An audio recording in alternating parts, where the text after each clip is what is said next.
On this episode of Ship Repair Radio, the topic is workforce. My mother, my father, my grandfather all worked at Newport News Shipbuilding. It is. So it's in your blood. It's in my blood. I'm born and raised in Hampton Roads.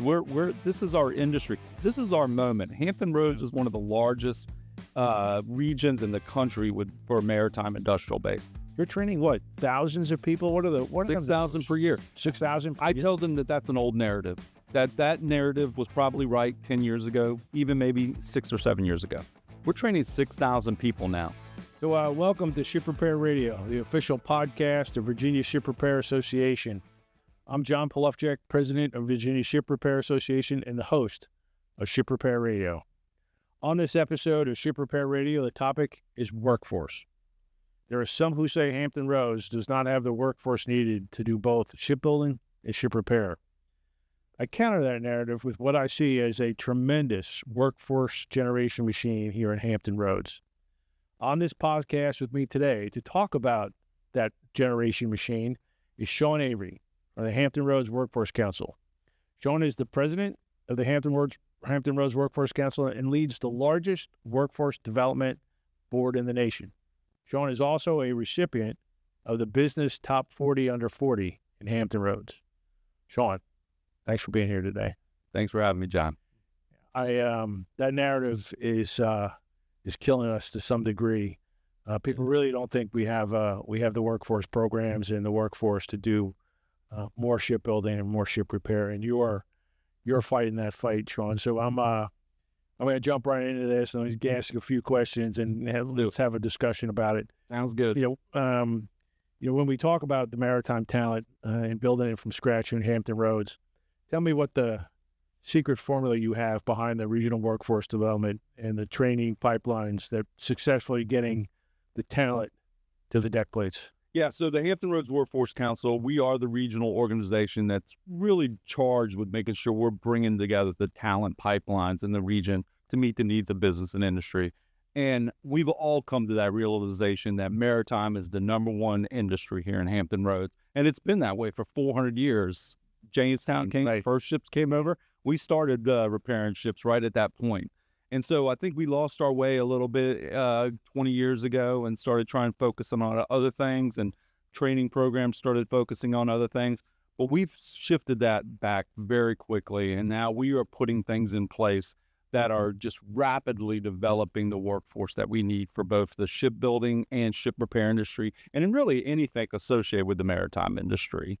Yeah. So tell me a little bit about how that's working. I think you have the maritime training system. Yeah.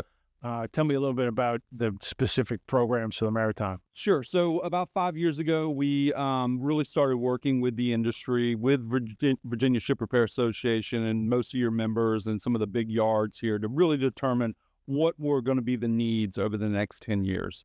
And, there could be hundreds of different job opportunities available. We really wanted to focus on the ones that had the most demand. And so when we started looking at that, it came up with about 6 to 8 industry sectors. The ones you would think of: welding, inside, outside machining, ship repair, ship fitting, the electrical coatings. Then we started looking at our training capacity. Right. What were we going to be able to produce in that demand? Because the demand was going to be about 40,000 individuals were going to be needed in the 10 years, and that number's only gone up. Right. And we did not have the capacity in our region to produce that. We've got great training providers. Our community colleges are the tops, and we're working with about 8 community colleges now. Both here in Virginia and in North Carolina, right? You plop we're basically plopped a pin in Newport News Shipbuilding and went out a 100-mile radius, and that's what we really describe as our labor shed. But what we ended up finding out was that our capacity was just not going to be able to meet that need. For example, it was going to take us 2 years to produce what we needed in 1 year's worth of welding. If you look at some of the other ones like coatings, I'll just go to the far end, it was going to take us 8 years to produce what we needed in 1 year. And that was just unsustainable, and we were not going to be able to meet the needs. And so what we did at the Hampton Roads Workforce Council, we serve as that independent organization, that organization that doesn't have a dog in the hunt and actually can serve as that neutral player to say, listen, training providers, we need you all to step up your game. What do you need from us and from the industry and from other educational partners to put those training programs in place. And so over the last 4 or 5 years, we have really been putting together this Hampton Roads Maritime training system, which now consists of about 35 different educational partners, all the way down from the K-12 system to community college, 4-year institution, to really start to develop that capacity to meet. Yeah, people don't understand the integration of that, right? What you just said there, the technical education centers at K through 12, all the way up through the community colleges, and then the other commercial training partners. You're coordinating all of that. Exactly. Yes. And I will tell you, the one big thing that really made this possible was we all came together and we said, let's drop our egos. This isn't about one community college or one educational partner. The community colleges, I think we have something called the collaborative. Yeah, the Community College Workforce Collaborative, and that's 3 of the community colleges have come together to really start to do workforce development. And Virginia Ship Repair Association was there at the beginning when we all kind of came together and said that's what needed. And now they're working with Eastern Shore, so they've always worked together, but we all kind of came to that realization that this was going to be our moment. We had to be able to produce that information, those occupations. Yeah. So I think you have some members on staff that actually work with industry and get the demand signal, so to speak. Yeah. And then you working with those providers to get the supply side, right? Tell me a little bit about that. Yeah. So one thing we did not want to rely on with the labor market information. Yeah. It's good stuff. It's baseline information, but it's always going to be off, and it's not going to take into account contracts that are coming up. And so what we did was we've got 2 full-time staff person, one person that's solely working with business and industry and making sure that we're continuously talking to them about their demand flows and what they're going to need. And then one person that's totally working with the educational partners to make sure that the programs and the outputs. So you're essentially matching supply and demand. Correct. Or exactly. Demand and supply. Exactly. Making sure we're there. Yeah. And I think I haven't been in the job here for, going on a year at some point this summer. I've been amazed at the money aspect. Yeah. Can you talk a little bit about how we're funding all this? Sure. So I will say this is probably one of the best ROIs that I've seen in my, we started with a $99,000 grant 5 years ago to start to figure out what we needed to do. And now we're approaching over $100 million of investment in this system. A lot of that is coming through the Navy, through the Maritime Industrial Base, because they realize the importance of this. It's paying for capacity. It's paying for new labs, new training program. But there's also state funding going into this. There's local funding. There's private sector funding, a number of different grants from the Department of Commerce, Department of Labor, and the Department of Defense. Yeah, so when you think about that, I think all the public K through 12 high schools in Hampton Roads, so that's 7 cities, they all have technical education centers with maritime training equipment in it. Yes. What I've seen on going to visit all the community colleges, I think they all have maritime training centers now with equipment in it. So tell me about how that money was used to invest in all of that. Yeah. So it was, I want to first say that it was very strategic on how these investments were made. It wasn't just like, hey, here's a pot of money, go out and do great things with it. We identified where the most bang for the buck, at least in the first couple of years, the most bang for the buck would have been. So it built a training facility in Newport News with Virginia Peninsula. It refurbished a training facility in Suffolk with Paul DeCamp Community College. Tidewater's working on one now, Rappahannock Community College. It also increased the training capacity in the K-12 system. We did a new welding lab at Virginia Beach Public Schools. New Horizons on the Peninsula is working on that. But it also did other things. The funding also helped with marketing and recruitment of individuals, because we can put all these training programs together, but if we don't have the individuals, the seats and the butts, the butts and the seats, it isn't really going to matter. Yeah. And then we did some things in the veterans community, getting them into it. So it's been really strategic investments. And I think the one cool thing that we've done recently is we put an RFI out. The first 2 years projects, we knew what the projects were, but then we wanted to see what was out there, what could actually be game changing. So we put an RFI out there. We got over 20 responses back, and we funded about 5 different programs that are really going to be game changing for the system. Yeah. So we've been talking about the entry level, the new workers coming in. How about the upskilling of incumbent workers? Tell me a little bit about that and what you're doing. And if I was a company, what's the benefit that I get from the upskilling? Yeah, the benefit is you already have a person who is in your company. They understand what you are about, your business operation. So you identify somebody in your company who has the potential of growing and you want to see them move on. Incumbent worker training is one of the best opportunities. You can help train them on a new line or new skill that they may need, or if you want to upskill them in their current, like welding, for example, you want to bring them to the next level. There's opportunities now with funding that we have to actually help incumbent worker training. What that also does is opens up new positions below.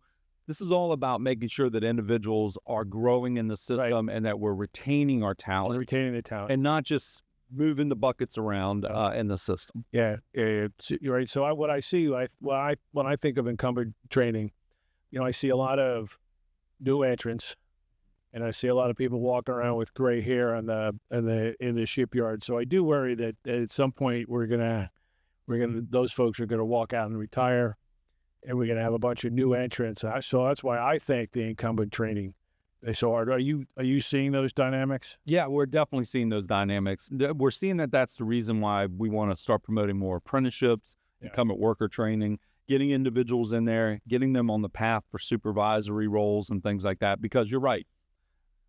We did not hire a lot of people for a few years because, shipbuilding was down, ship repair was down. Now we're ramping up, and those individuals are also getting close to that retirement age, like you said. Yeah, no, I think some of our community colleges have been designated formal apprenticeship programs. Help me get the right word. Yeah. I think it was Tidewater Community College. Tidewater Community College is now an intermediary. They've got an apprenticeship of a school of excellence around apprenticeships. We got a pretty large apprenticeship grant, $6 million apprenticeship grant, where we were able to work with all our community colleges to help promote apprenticeships, not just start to build up their own apprenticeship programs, but promote the importance to employers around apprenticeships. Yeah. So, John, so you went through here so far this morning, the great work that you've done to get the foundation of the house kind of somewhat built. Everybody's got training programs. You've got pipelines going. You've got curriculums. You've got facilities. You're working on incumbent worker training to get that middle piece covered. When I go talk to Navy officials, and in fact, folks from the shipbuilding office up at OMB, they feel like we don't have the workforce, and I think that flies in the face of everything you're doing. What do you say? How do you answer that question that we don't have the programs, we don't have the workforce? You're training what, thousands of people? What are 6,000 per year? 6,000. I tell them that that's an old narrative. That narrative was probably right 10 years ago, even maybe 6 or 7 years ago. We're training 6,000 people now. When these new centers come online that are in these next three phases, we're going to be up to 10,000 individuals. That's a lot of people. That's a lot of people, and it's in the skill sets that we need. And it far exceeds the demand that we're projecting, which is good because that means we can maybe bring in suppliers, or we can show the Navy that we have additional capacity here in the region to do more, bringing on some of those other ship repair opportunities that are available out there. Yeah, I just had a member move a major piece of their fabrication. They make large steel objects for the Navy. And they were doing that in Georgia, and they moved some fabrication here because they felt like they wanted to be closer to the customer. Right. Two, they felt like they had greater access to talent, and I think it's because of the programs that you're managing and your teams. So, Joan, I agree with you. I think it's a false narrative. I think retention is it had been an issue. I mean, it's not easy work. You're hot, you're cold, you're dirty, right? I mean, so let's face it. These tradesmen are true professionals. Yes. And it's not for everybody. Right. But they're great jobs. They're keeping the fleet ready. Yep.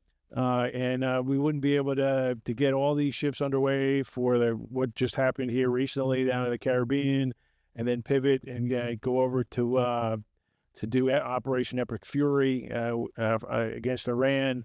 Right. That's a lot of gray holes getting underway, and I know this workforce takes a lot of pride in what they do. So, Shawn, just to close us out, if there was, a shipyard executive, a regional leader, a mom, dad, grandmother, auntie, somebody, Navy official listening right now, what do you want to leave them with about the Hampton Roads Workforce Council and all of the workforce programs that you have going on right now? That there is somebody in this region that's actually looking at this on a daily basis, making sure we've got the workforce to be successful. And I really want to hammer home to the businesses and the Navy that reach out to us. We can help get that workforce that you need. There are programs in place. There's a lot of funding going into this. We're doing a lot of opportunities. And into those moms and grandmas and grandpas, this is not your old industry where there wasn't a lot of opportunity and you worry about layoffs and things like that. There is so much opportunity in the maritime industry right now that we want to encourage individuals to really look at these opportunities. My mother, my father, my grandfather all worked at Newport News Shipbuilding. It is. So it's in your blood. It's in my blood. I'm born and raised in Hampton Roads. This is our industry. This is our moment. Hampton Roads is one of the largest regions in the country for a maritime industrial base. Jump into it. Be part of that opportunity. Jump into it. Be part of it. Shawn, I appreciate it. I mean, what I've heard here this morning from you, it just validates what I think about on the Hampton Roads Workforce Council, the great work you're doing to manage all these programs, match supply and demand, and really grow this training infrastructure, not just for ship repair, but also for shipbuilding, and give people opportunities, right? That's what I heard. I think there's a lot of opportunities. So, Shawn, thanks for being a guest on Ship Repair Radio. If you liked what you heard, please subscribe to our podcast on your favorite platform. You can also interact with us. You can send us your comments and thoughts to radio@virginiashiprepair.org. Again, you can tell us what you think. If you want to hear some specific different types of information, send that to us at radio@virginiashiprepair.org. And thank you again, Shawn, for being here today. Thank you, John.